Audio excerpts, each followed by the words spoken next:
드디어 이준석이 피의자로 적시가 됐습니다. 결국 그 수없는 녹취와 수많은 증거에도 불구하고 아직까지 이준석을 피의자로 소환해서 조사한 적이 없었는데 드디어 제대로 수사가 이루어지는 시기가 이제 시작된 것 같습니다. 야, 진짜 전형적으로 직계에 쥐가 넘어간 대표적인 인물이 이준석 있죠. 김건희 특검이 이준석을 공천 개입 의혹의 피의자 신분으로 압수수색했습니다. 경기도 화성시에 있는 자택과 여의도의 국회의원 사무실인데요. 2022년 재보궐선거 당시 국민의힘 당대표로서 윤상현 공관위원장과 함께 선거 전반을 관리했는데 선거의 핵심 결정권자 중 한 명입니다. 자, 그리고 이 사람은 제대로 명과 한몸인 사람이라고 할 수 있어요. 명태균이 끝까지 보호하고자 하는 사람 중에 또 한 명이 이준석이라고 얘기를 하죠. 사실은 이준석을 통해 가지고 명태균은 자기가 실험하고자 하는 모든 실험을 다 이뤘습니다. 즉 어떤 방식으로 국진당을 이용을 하고 여론을 이용해 가지고 투표 결과를 뒤바꿀 수 있는지를 연습을 한 거고 결국은 그 스케일이 그대로 이준석한테 쓴 스타일이 그대로 윤석열의 대선 후보 바꿔치기 즉 홍준표를 뒤집을 수 있는 데서 작용을 한 게 있다는 거죠. 그러니까 단순하게 지금 김영삼의 공천을 줬냐 안 줬냐의 문제가 아니라 국진당 안에서의 선거 시스템 자체를 전체적으로 알고 뒤집었는 데에 핵심적인 주범으로 보는 겁니다. 왜냐하면 권한을 얘가 쥐고 있었거든요. 당대표. 명태균이 자꾸 발휘할 수 있는 게 아니에요. 이준석이기 때문에 이게 가능했던 겁니다. 특히나 이준석이 중요한 피의자 혐의를 받고 있는 부분은 이 당내 여의도 연구소를 통해 가지고 어떤 방식으로 당내에 있는 권리당원 50만 조금 넘는 권리당원의 명부를 유출했나라는 부분에 대한 겁니다. 쉽게 말해서 홍준표하고 윤석열을 놓고 대선 후보를 하는데 국민 투표를 통해서는 10% 이상 뒤졌는데 당원에서 20%를 뒤집었잖아요. 그럼 50만 명이 전원이다 한다고 치더라도 뭐 그 정도까지 참여를 안 했겠지만 그 안에서 참여하는 사람들의 결과치가 8대2 수준으로 나오지 않으면 이게 안 뒤집힌다는 거예요. 그러면 8대2로 나오기 위한 거는 뭐를 했을 거냐? 결국은 성향투표를 사전에 표집을 한 다음에 윤석열을 찍어줄 사람들한테만 말하자면 문자투표, 전화투표를 보낸 거야. 이 조작이 있었느냐 없었느냐를 확인해야 된다는 거죠. 공교롭게도 그때 당시에 여의도 연구소가 이거를 다른 업체한테 하청을 줘갖고 전화 설문조사를 돌렸는데 그때 제공했던 데이터 파일을 삭제했다고 합니다. 그러니까 누구누구를 찍어갖고 보내줬는지 그 파일을 윤석열 것만 삭제를 했다고 해요.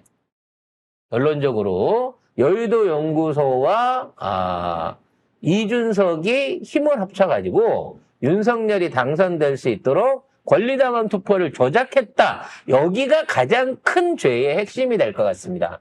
그리고 그때 아까도 일부에 말씀을 드렸습니다만 지방선거 공천에 관해 갖고도 굉장히 큰 소스를 이미 녹취록으로 터뜨렸어요. 명태균하고 통화하면서. 지금 얼마 전에 자살했던 이 평택시장 후보 최호 후보의 실명을 거론하면서 그때 그 1위로 전 시장 했던 사람이 있었는데 1위로 있던 사람 제끼고 5등 하던 애 공천 줘버렸어. 이 얘기를 명태균이랑 실명을 두고 얘기한 게 나왔습니다. 그래서 이 양반이 압박을 받으면서 검찰 수사를 그동안 받아왔던 거예요, 최호 씨가. 근데 이준석이 지금 본격적으로 특검에 들어가게 될 이 상황에서 아직 호출도 하지 않았던 이 최호 씨가 돌아가셨다. 뭔가 구린데가 있는 부분이 있다는 거죠. 근데 웃긴 게 이준석이 김건희 특검 찬성했었네? 근데 지한테까지 올 줄은 몰랐나 보네. 그리고 사실 이제 그 봉지욱 기자도 얘기하는데 애초에 처음 이 소스, 그러니까 김영선의 공천에 김건희가 개입됐다라고 하는 이 소스를 던지고 7불사 만남에 대한 소스를 던져준 사람이 제보자가 이준석이잖아요. 근데 이준석한테 이 얘기를 듣고 나중에 봉지욱 기자가 몇 번을 설득을 했대요. 이거 공개적으로 내갖고 여론화 시키자, 공론화 시키자. 근데 막상 제보는 지가 해놓고 끝까지 그걸 안 하고 버티더라는 겁니다. 결국 돌이켜서 그때 송작가 TV가 예측을 했지만 이거는 이준석이가 이런 식으로 살짝 간만 비치고 김건희나 윤석열을 협박하는 용도로 쓰려고 했던 건데 당 쫓겨나고 못 들어가니까 또 명태균도 자기 받을 거 못 받으니까 그 협박하는 용도로 끝내려고 했던 건데 이게 일이 점점 더 커지다 보니까 덮지 못하는 상황이 됐다라고 그때 예측을 했는데 결국은 나중에 그게 맞을 것으로 보여집니다. 7불사 회동도 본다고 하거든요. 이게 짙게 지가 다 넘어가는 거지. 윤석열도 보면 지가 깜빵 보냈던 사람들처럼 지도 들어가는 거잖아요. 이렇게 보면 이준석도 지가 했던 방식으로 지가 유리하다고 생각하는 방식으로 얘기를 하거나 뭐 언론 플레이를 했던 게 다시 자기를 치는 거야. 결과적으로 이준석은 자기의 핵심적인 증거도 까발렸습니다. 내가 클라우드 안에 대화 내용 사진까지 다 있어 라고 괴소리를 털지 않았겠습니까? 만일 그 클라우드를 지웠다고 하면 모르겠습니다만 제 생각에는 어떻게든 갖고 있을 놈입니다. 마지막 카드이기 때문에.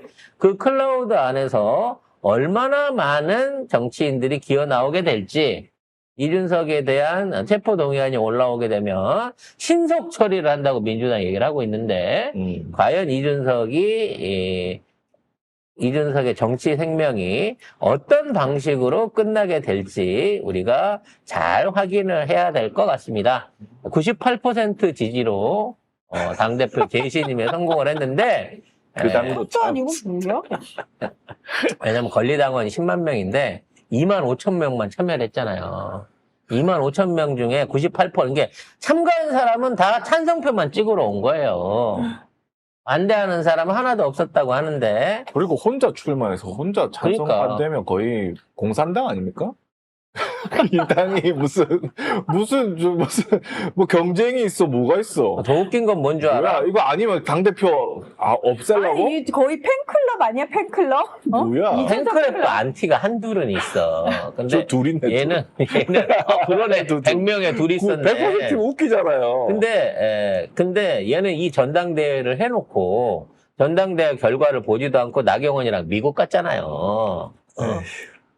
얼마나 웃기는 거야. 자기 전당대회야. 자기 당의 전당대회. 자기가 후보인데 자기는 전당대회 투표를 하는 기간 동안에 미국에 가서 나경원이랑 의원 그거 하고 갔다니까. 저도 안 거지. 이게 의원으로 외국 나갈 수 있는 마지막 찬스라는 게. 아무튼 이미 이준석의 범죄 행위는 다 드러나 있습니다. 분명 공개만 되면 이제 확실한 건데 그동안 알려지지 않은 여죄가 얼마나 있을지, 그리고 이준석 자기 말대로 얼마나 당당한 모습으로 조사와 재판에 임하는지 그것도 한번 지켜봐야 될 것 같습니다.